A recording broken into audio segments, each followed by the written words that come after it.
Hey, what's up, guys? This is going to be a discussion video about the current state of the horror genre.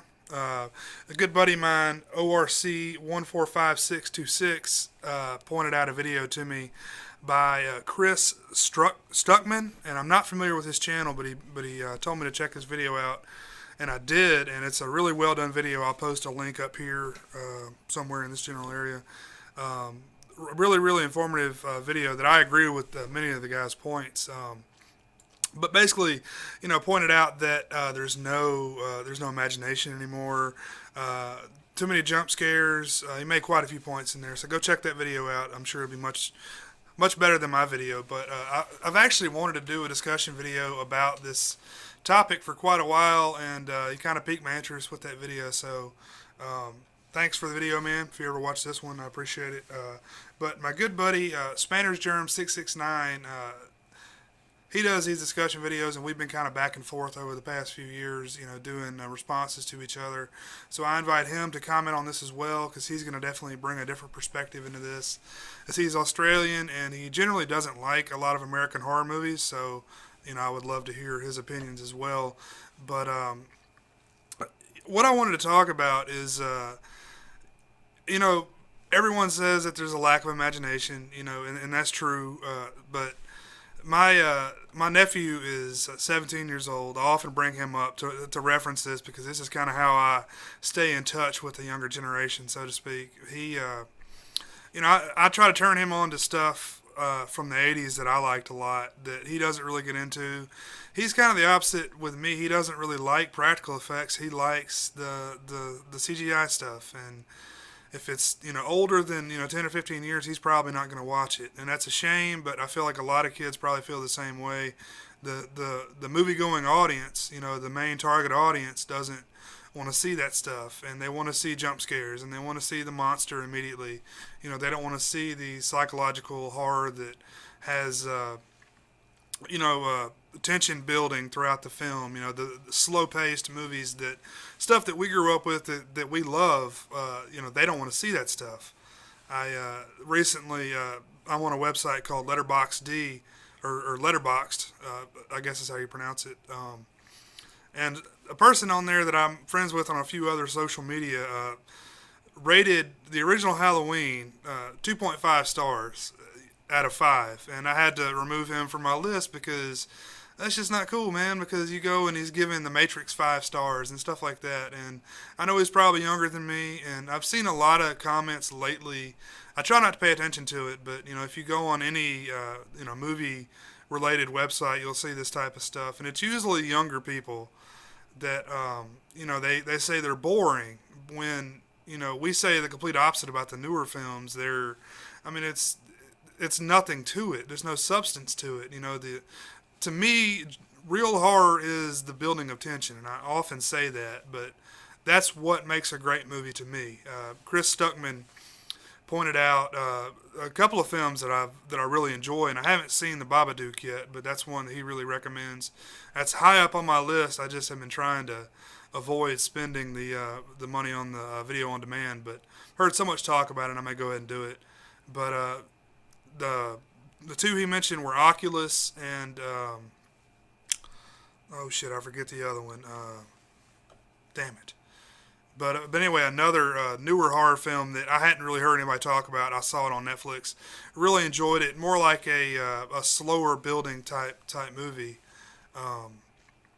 But I really agree with him that people don't want to see that. They want to see action. They want to see. This is the Terminator generation. I mean, the Transformers generation that wants to see explosions start to finish. And that puts me to sleep. That's the most boring thing on earth to me. So these kids now, they want to see a horror movie. They want to see the monster in the first 10 seconds of the movie and see him throughout the movie. But what is the scariest thing is your imagination, which Chris also says that in his video. But it's what you don't see is more scary than what you actually see on the screen. So less is more. That's the common expression, which is why you could do these great movies with such low budgets. And but I saw a comment on it was on some website, something about movies, but it was about horror movies, and this girl was saying she didn't like horror movies, and she recently watched the original Texas Chainsaw Massacre, and it was boring, and it blew my mind because that's like one of my all-time favorite movies, like probably my top five favorite horror movies of all time. Love that movie. It gets better with every watch, in my opinion. But it's the pacing in that movie that makes it so bad. Like, that movie was given such a terrible, public opinion. It was on so many banned lists, video nasties, etc. because people thought it was so gory. But you watch that movie now, and it's not a lot of blood in it. It's not necessary to show that much blood because with cuts and the way it does things, it does all that effect without showing the gore, which I think is just great, and it's just a fucking masterpiece in my opinion. Classic cinema, a masterpiece. But I was listening to a podcast the other day that was talking about modern horror and how some of the classic stuff, the 70s, 80s stuff that's now considered classics, how those directors were coming out of the Vietnam era, and a lot of the horror that they were dealing with in the movies was a direct reflection of Vietnam in a lot of ways. And I could totally see that. And, our generation hasn't had a major war like that. I know back when, 9/11 was happening, you had all the Splat Pack movies coming out, the Hostel, a lot of people reference as being a, direct reaction to 9/11, stuff like that. The 9/11, everything that went on around that period of time. I can kind of see all that. Now, I don't really like a lot of those torture type movies, but we haven't really had anything like that similar, thankfully, in our country. So I guess people are thinking that maybe the directors now that they don't have any like real violence to base this shit on, but.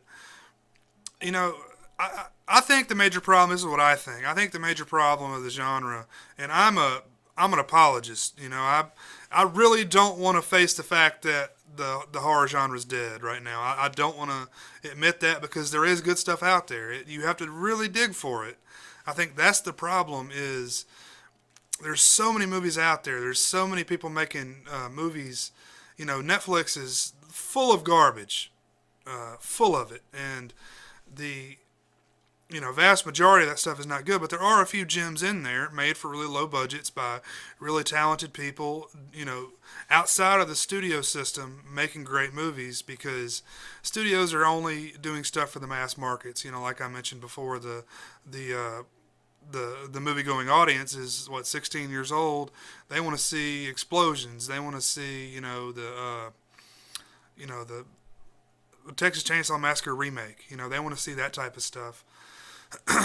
And I just really think there's so many movies out there that it's easy to say horror is dead. But, when you look at how many more movies there are available now than there were, say, 20, 30, 40 years ago, it's, probably about the same number of good movies coming out, I would say. You just have to look. You have to look for that diamond in the rough. It's not like there's a good movie coming out every week, anymore. So, but yeah, I'm sure I forgot a lot of stuff that I had that I had on the tip of my tongue to mention. But please, if any of you guys have anything to add to this, have any, you disagree with me, whatever, please post a video response or type a comment, whatever you'd like to do. I'd really like to see some discussion in the YouTube horror community again that we used to have all the time. But thank you guys for listening. Thanks for watching. Appreciate it. Talk to you next time.